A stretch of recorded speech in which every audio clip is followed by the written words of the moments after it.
Leading into the heart of the sanctuary, the air was heavy with moisture, rich with the scent of earth, leaves, and something else, something deep and ancient that seemed to hum beneath the surface of the world.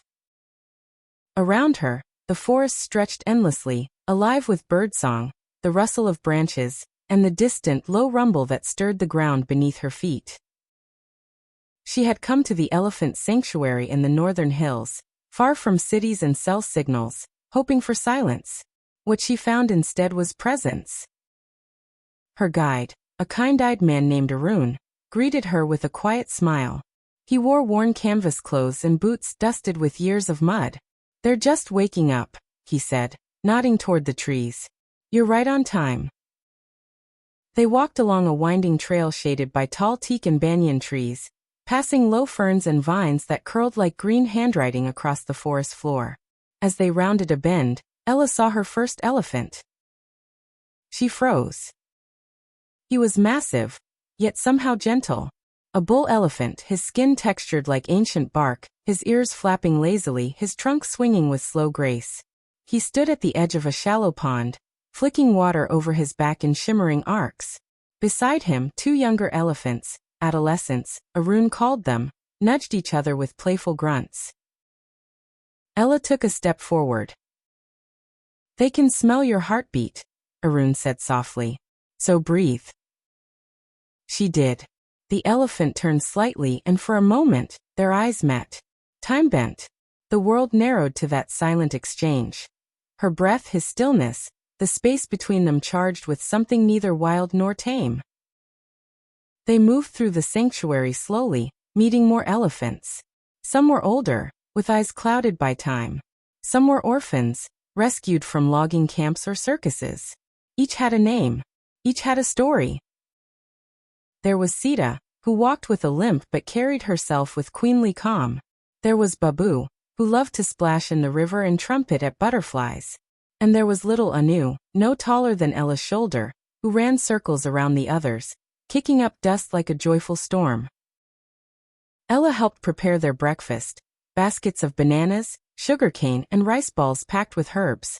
She fed Sita by hand, placing a banana into her curled trunk and laughing as the elephant pressed her forehead gently against Ella's shoulder, as if in thanks.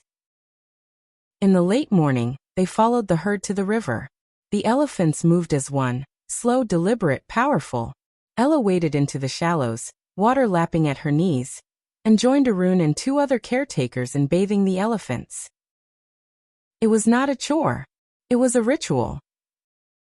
She scrubbed the rough hide of an old bull named Suraj, watching as his eyes closed in pleasure. She splashed water over his back with a metal bowl, feeling the cool spray on her face, the rhythm of connection in every motion. Anu ran circles in the water, dousing everyone in giggles and sprays. After the bath, the elephants rolled in the dust to dry. Ella sat on a flat stone beneath a mango tree, watching the reddish earth cloud around them like smoke from a forgotten dream. She pulled out her notebook and wrote. Here everything moves slowly, with weight, with intention. The elephants do not chase time, they carry it. Like water, like memory. In the afternoon, the sanctuary grew quieter. The heat settled over the land like a heavy sigh. The elephants rested beneath the trees, and Ella joined Arun in the shade. They drank cool water from clay cups and watched birds dart through beams of sun. "Do they remember everything?" she asked. Arun nodded. "More than we do. Especially kindness." He told her stories. Of elephants who mourned their dead. Of one who returned to a village every year on the anniversary of his rescuer's death. Of how they listened with their feet, hearing vibrations through the earth. Ella listened, notebook forgotten in her lap, heart open like never before. In the late afternoon, the elephants began to stir again. Ella helped carry bundles of bamboo to the feeding area, and watched as the herd gathered, trunks twisting, tusks gleaming, eyes bright. As the sun dipped low, casting the forest in amber light, Ella stood beside Sita one last time.